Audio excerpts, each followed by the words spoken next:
This is News 6 Tonight.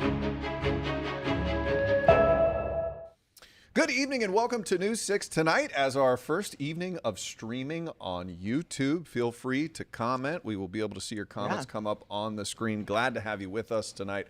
I am Matt Austin. And I'm Ginger Gadsden. You may have noticed this is something new. It's your digital destination for all the news that you need. We cut through the noise. We give you what's real, what's relevant, what's right now for the people in Central Florida. And we have a lot of headlines always happening in Florida. It's a crazy video. One tonight really caught our attention because it is so startling. And we hate issuing warnings because then you say it and people are like, well, why should I watch it? You need to watch it because it's really important and it's a cautionary tale. There was a guy who tried to rob a store. He did rob a store, but he wasn't happy by just robbing the store. He also tried to take one of the employees. I want to just show you what happened and what this woman did, and then we'll talk about it on the other side.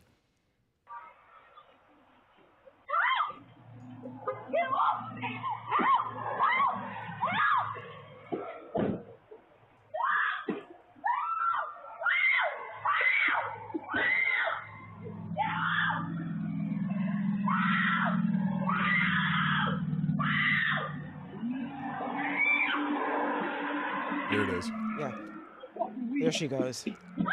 Watching this video gives me anxiety, but she did all over my body everything she was listening supposed to do. She got attention by screaming at the top of her lungs. And the thing you're not supposed to do, this was in St. Augustine, by the way, at the end of last month, and we're just getting the video now. You're supposed to get everyone's attention around you by screaming. That's what she did. That's why we had to show you that video. And also, they always tell you, do not do whatever you can, but don't get in that vehicle, because once you're in that car, that person now has control. And they can take you wherever. I have had this talk with all of my daughters. You have three daughters. I have three daughters. If someone is trying to get you into the car, you have your father's permission to kick, to scream, say whatever you want, punch whatever you need, bite this person, but do not let them get you in that car, because your life truly depends on it. No one is ever trying to get you into a car for a good reason. And I have no idea. He already proved that he was up to no good because he's accused of robbing the store. I don't know what this guy's plan was, because he had already robbed the store. Normally, I'm no robber, but if you're robbing something, you want to get out of there. And he wants to take this woman with him.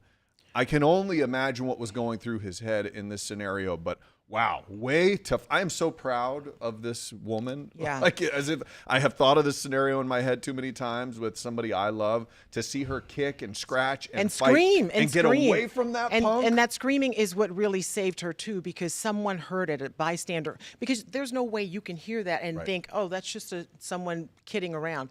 That was serious. And she wanted somebody to know that she needed help, and she did exactly what she was supposed to do. Yeah. They eventually caught up with this guy. Yeah, an innocent bystander who was just there ended up hearing all of this craziness, jumps in to help her. Then this guy tries to run away. He is arrested. His name's Michael Tundidor. He's 31 years old.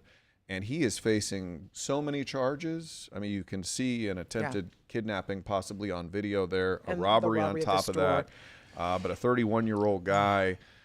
What a crazy situation. And when I first saw the video, I thought it was nuts. And then you were like, did you hear it? the Yeah. sound? That's the part that got me. Had to go back and listen. And yeah, I'm still trying to get the chills off of me from Yeah, that one. but she did what she was supposed to do, thank goodness, and she lived to tell the story. Yeah, good. I'm going to show that video to my children. I guarantee you Okay, that please, tomorrow. not to your youngest. She's going to see it too.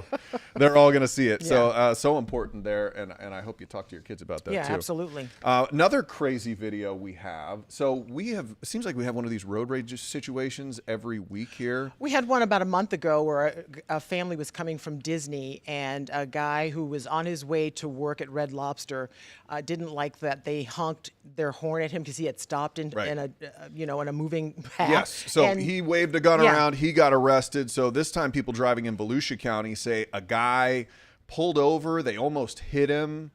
Maybe they honked the horn, went around, and then this guy, they say, started following them aggressively. And they did the perfect thing. This is another situation where they see this guy behind him. He's waving a gun around, according to them. And so the guy calls 911, and he says on 911, if I go home and I get into a confrontation with this guy, I'm going to have to defend myself. So they say, hey, I've got an idea. How about you drive to the police station? So he drives right to the police station. You've heard of Uber Eats. This is what I call Uber arrest. Yes. And we do have some body Right cam there. video of the takedown as this guy, who was apparently accused of just brandishing a weapon, You can't do that. shows up at a police station. So let's watch. So what happened with you in this car back here? I don't know what car you're talking about. Bro. The car you've been following for a while and having beef with? Oh, I wouldn't really have a beef with. I was just like, they cut me off and then passed me, and I was like, what's the deal? I have no idea. Investigators say Eisler. Oh, he told on himself right there. several I didn't have any times beef. They while just being cut me told to off. put And his hands up. He's like, what, this was wait, right what do there you on the mean seat. car? That's What what car? you're What's doing. a car? I've never heard of a even car the officer, before. you heard him off camera, bro. Yeah, I know. The guy's like, all right. Come on. So this guy, he obviously got arrested. But this is an interesting thing. We were having this talk in the newsroom, and some folks were saying, can you be arrested? Can you get in trouble for just showing a gun? Obviously, you can carry a gun, but you cannot brandish a firearm in the state of Florida.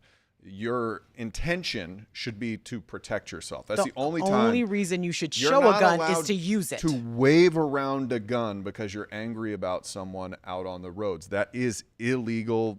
This guy, by the way, facing charges of aggravated assault. And on top of that, throw a DUI in there as well. He's accused of that in this whole crazy scenario. Yeah, So that could have had a really bad ending. But the point of this is, if you're going to pull a gun out, the only reason you should pull it out is to use it to protect Right. You have yourself. to defend You can't yourself. show it off to your friends. You can't show it to another driver on the road saying, look what you just did, because you'll end up in the situation that guy did, and nobody wants that. I tell you, it is becoming more dangerous on the roads, and you just have to mind your own business. Don't make eye contact with people. That's the way I get around anymore. You can cut me off all day long. Ginger, it does not how matter. long will you sit at a light before you beep the person? in I'll front of never you? beep.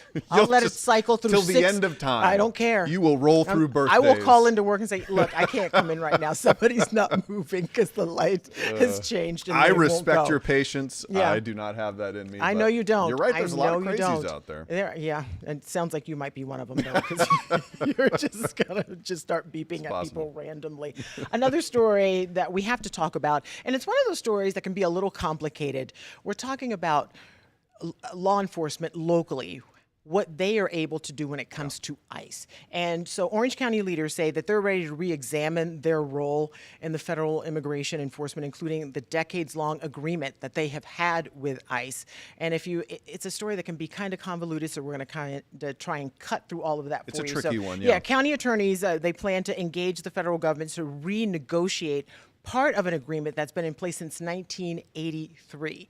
And so Orange County Mayor Jerry Demings does not want Orange County Jail being used to detain people who they say are here illegally. And he's then getting some can't- outside pressure to try to change this because the contract. law says that it can now be used for that. And then those officers can also now be used to transport those detainees to Alligator Alcatraz. And he says he wants no part of that. We want to play the sound from Orange County Mayor Jerry Demings and let you hear what he has to say. That's not within our core responsibility as a county correctional facility to transport federal inmates to other federal detention facilities. That's the federal government's responsibility. And so you had some protesters today saying that they don't want, they want the mayor to do exactly what he says he's going to do, but you also have to follow the law, and that's what the other side is saying. You have to follow the law. If we arrest these people, then you have to do what we say and take them where we tell you to take them. Yeah, it's partially transportation, and the other part of that is housing these inmates. Yeah. So they are contractually obligated to bring in, if ICE brings somebody in, they have to house them in the Orange County Jail. And so there is a lot of pressure on Jerry Demings to go against this contract, to cancel this contract. The issue is, if you do that, you are putting some things in jeopardy. There could be repercussions down the line. Absolutely. Federal funding could be on cut. the table here. It could be cut, which is very important for places like that. So it's something that we'll certainly pay attention to as two sides are pushing together here in Orange County, Florida. Yeah, and just a note that I believe this is Orange County Mayor Jerry Demings' last term in office because he's term limited out Right. after this year. All right, we'll see where that goes. We have some great stories for you on tap here on News 6 tonight. I know why you're saying it's great. Well, it's because I did it. We're manufacturing. We've heard so much about manufacturing in the national headlines, people saying that it is gone away from America. Well, I found a big-time manufacturer and happened to get to tour some $2.5 million RVs. We'll check that out after the break.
Welcome back to our friends on YouTube as we're just getting back from the break here. Glad you're here.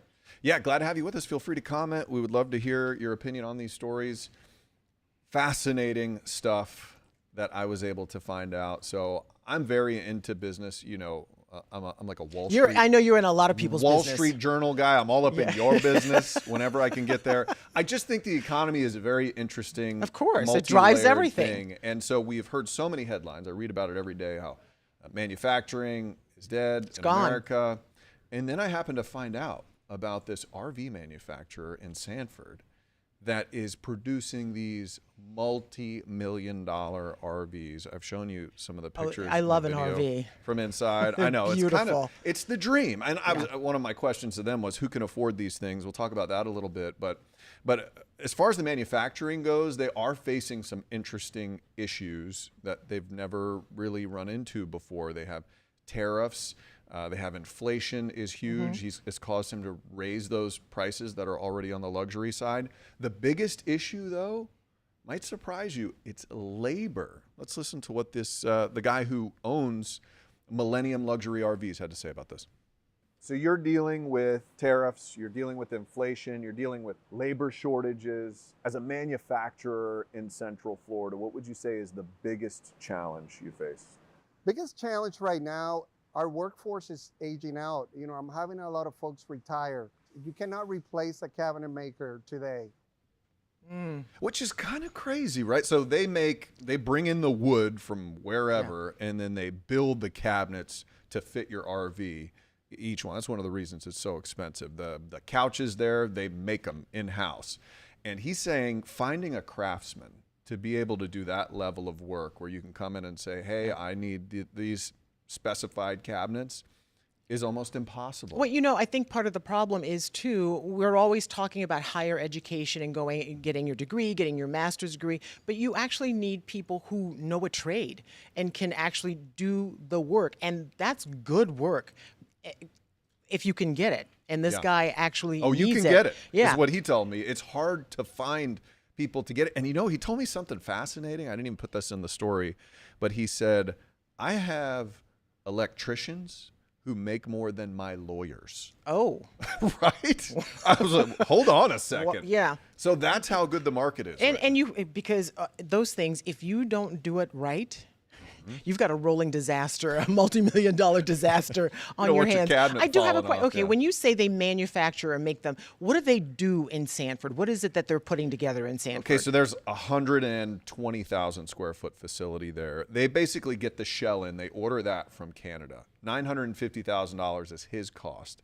Then they put $120,000 worth of paint in their facility as well. I know, right? 120 grand in paint. But you've seen these RV paint jobs. They're insane. It takes 8 to 12 weeks to paint this thing. And then they have a shell when they put on the countertops, they add in the cabinets, they build the beds, they build the kitchen. So who is his market? Who is buying this? Oh, this is crazy. Okay, I'm glad you asked. This is a great question. I'm interviewing you So, right yeah, now. I know. So, no. So there are 60 people, this is what he told me, in all of America in the market for his RV. They make 12 to 15 every year. Can you imagine a business model in which you make 12 Doesn't to 15 seem like products? it makes sense. Yeah. Doesn't seem like you would. And there's other manufacturers who get the same shell and they build these RVs. But there are 60 customers every year who crop up in America, and they've got to try to reel in 12 to 15 of them, and they seem to do it. That's insane, but it's beautiful. We're not going to be in that 12 to 15 number this year or next. But We could get together all of our friends. I'd like to be friends with those people, though. Yeah, and it turns out the people who do it, he said, the normal customer of his is a person who has a business. Yeah. And they sold that business, and they probably got $20-30 million in the bank. Sure. And then now This is they how spend this two. is how they roll. They That's hit nice. the road. Yeah. Yeah, that's good living if you can do it. All right, the other story I want to talk about, kids are out of school for summer for the most part, right? Osceola County, they had a meeting to discuss cell phone use in school. What would the protocol be? And they have certain rules in place. You know, I didn't even have a cell phone when I was in school. You did, but what kind of... Barely. I had one of those. But these kids have these I had a flip phone. smartphones, and it's distracting for the teachers. They say they can't teach because these kids are on their phone. They're texting one another or doing whatever. But under the policy up for vote that was voted on tonight, students will be allowed to have their phones in their bag. So they can't even take it out while they're at school. There will be some exceptions, of course, if there's an emergency or if they have to have it to monitor their health, because you know the smartphones do all of that. They voted on that tonight in Osceola County, and it was unanimous that they don't want the kids to have the phones in the classroom. It could be in your bag, and if there's some sort of an emergency, then that's the only time that you are allowed to use it. And I think the teachers in Osceola County will really appreciate that. It'll make their lives a little bit easier. So here's my question about this. It sounds great It in does. theory. Let's keep the cell phones out of the kids' hands. And I agree with that. I wish cell phones would disappear when they went into school. The fact is, in a high school, they don't. And who do you think is going to have to police this policy? The teachers. People say this is going to make life easier for the teachers. Honestly, I wonder if it's going to make life more difficult for them. Are they going to be a traffic cop now all day? Hey, put your cell phone away, stick it over here when you come They into do that now class? anyway, and there are always going to be students who are not going to play by the rules. There are always going to be those kids, but you have to do what you have to do to teach the rest of the students who are in the classroom. Those are the kids you just send out. If they're not Yeah. going to go by the I rules. don't know. I don't want Pay to out attention. one of the Austin kids, but her school has that Oh, boy, policy, yeah. and she texts me all the time. I'm like, Tell her what to is stop it? that. You're going to get Don't do tased it. Oh at my gosh, you school." just outed your daughter. I know. Okay. I'm not saying which one. All right. The weather today was quite frightful to start with. All that rain, Oh, yeah. it woke me up this morning at the crack of 9 a.m. It was coming down, but meteorologist Jonathan Kaga said we would have a lot of rain. We sent one of our community correspondents, Troy Campbell, out to MIMS. He was at US 1 in Irwin Avenue, and I just want to show you what he encountered. Right now we're standing right at that intersection that you just mentioned. I'm wearing my rain boots because if you take a look behind me, you can see the water going all the way up to this small apartment complex. Now, the people who operate this building say that there's about 18 inches of water inside. 18 Inside the inches building. inside that building. That is incredible. That rain was coming down fast and furious for most of the day. It's settled down now for the most part, as predicted Right. by meteorologist Jonathan Kagas. Kagas said this was going to happen all day yesterday. Oh, He's yeah. like, listen, no matter what this thing turns into, we're going to get a lot of rain. I planned my drive-in today based on his forecast because I wanted to beat the rain. Wow, that 7-minute drive you have into work. It matters. How tough is that, Jonathan It Kagas, does. meteorologist? Okay, so it was a waterlogged day for Central Florida. How are we looking? Yeah. It seems to have calmed down tonight. Looking into tomorrow, things are getting a lot better, right? For the most part, yeah, we do have some of those late night thunderstorms that we were talking about earlier on the show. Just a few of them out there. It's kind of the last gasp where we had the drier weather today, and that was mainly south of Orlando. We had some instability to pop those storms, and those are kind of drifting north, kind of following the progression of that area of low pressure that brought all of that nasty stuff. So you see some lightning strikes towards Deltona, certainly getting a light show if you're in Apopka and looking to the east, Daytona Beach looking to the west. All of this is going to continue to drift north, and then we are going to be quiet getting into most of tomorrow. I think that's when we get back to our regularly scheduled programming, guys, in terms of our thunderstorm pattern. Coming up at 9:30, though, we're going to look at that rainfall pattern returning. I think there's some drier weather coming in for the weekend as well. And then we're going to take a closer look at the system itself that crossed Florida. Can it get into a tropical system as it moves towards the North Gulf Coast? We're going to go a little more in depth with that at 9:30. I wanted to make sure you guys were covered in your neighborhood when we were talking on the early side. So I didn't pay too much attention to the science of that part. But at 9:30, that's where we have the time to do that. So we're going to break that stuff down in about 10 minutes. Yeah, you do a deep dive and you do a really nice job explaining it and breaking Love it down diving for deep. everyone to understand. Jonathan, thank you. And I've been wondering that the Right whole now we're time we've been standing right seeing at this. that intersection. As that thing comes ashore, Yeah. comes across Florida, is it going to heat up in the Gulf? Jonathan Kagas. will Yeah, answer that blob we question were for us. talking about. Okay, you know there's a big debate about e-bikes going on right now. One city has already banned it, and another is trying to do the same. We're going to tell you what they're doing with these e-bikes now that make them so dangerous.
Okay, if you've ever been on the road and you've encountered an e-bike, and you know what I'm talking about, these things are fast.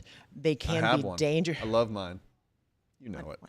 My goodness. Why do I even bother? They are dangerous. But in Flagler County, they are saying that they've seen people in more crashes because of them. People are using them as getaway bikes. That's how fast they are. They're committing crimes and actually getting away. But the sheriff there, Rick Staley, is saying that these things are dangerous. Take a listen to what he had to say earlier today. Sheriff Rick Staley says they've had several serious crashes on e-bikes in recent months. Last week, a 14 and 15-year-old were arrested for fleeing deputies on them. Well, the e-bikes used to be classified as a motor vehicle, so every motor vehicle law applied to them, with a few exceptions, like they didn't have to have a license plate, things like that. So now they are classified as a bicycle, even though they can go very fast. Yeah, and by very fast, he means almost 30 miles an hour. Those things can go. And Yeah, if they you can see, go over 30. You can see if you see that coming down a sidewalk at you. And the e-bike laws have changed recently in classifying them in a different way, so they can now. Yeah, they used to be a motor vehicle. Yeah. Like he said, now they're a bicycle. So that means you can ride them on the sidewalks. You can take them on the bike path. You can do whatever you want with them. And it's harder for law enforcement to regulate. Like I said, I have one of these things and I love it. I think if everybody had one, it would change transportation because they're kind of magical. You know, like you don't have to worry about parking. When you go by the rules, they're magical. Yes, if you're on a sidewalk going 35 miles an hour, you could kill somebody. Think of how or many yourself. times you're in a car, and there's one intersection I'm thinking of in particular for me where I have to creep over like the right of way to kind of see the other cars coming. If you don't look both ways and one of those things is zipping by, that person's going to end up going over your hood, and you don't want that. No, it's true. It's a dangerous I think thing. it's much safer if you are an e-bike rider to try to keep it on the road, on the side, depending on which road. You're Some going roads as I fast wouldn't as a want. car, so Or why not? If you take it on the sidewalk, you have to go at a much slower pace. That's just the way that it has to be. Yeah, you don't have to have a special license for them either, so This is true. just get on and go. Yeah. Well, hey, we only have about a minute left. Obviously, this is one of our first days streaming here on News 6 Plus. We're honored that you would join us. Thank you so much for watching. Just trying to give you another option in the full suite of products we have here at News 6. We have regular newscasts that a lot of people like to watch. But at this time of night, 9 o'clock every night, Ginger and I are going to get together and have a more conversational approach. We're the producers of this show, and we get to pick some of the amazing stories that our community correspondents are doing throughout the day and just bring them to you in this atmosphere. I like it because it's a more natural way of talking to someone. Like, I would never read a news story to someone. I would always tell them something that's happening. So that's kind of what we're doing here. And we hope that you pull up a chair and join us and kind of catch up on what you may have missed for the day. You don't even have to watch it. Just turn it on and have it in the background. It's kind of like a podcast. Yeah. You can just listen to Let it. us usher you to sleep if you're an early... Well, I don't want to put them to sleep. Well... I can do that. However you turn it on, I'm glad to put you to sleep. Hey, by the way, check us out at 10 and 11. Someone accused of poisoning their ex. Now that's a tease. That's We'll see you scandalous. coming up.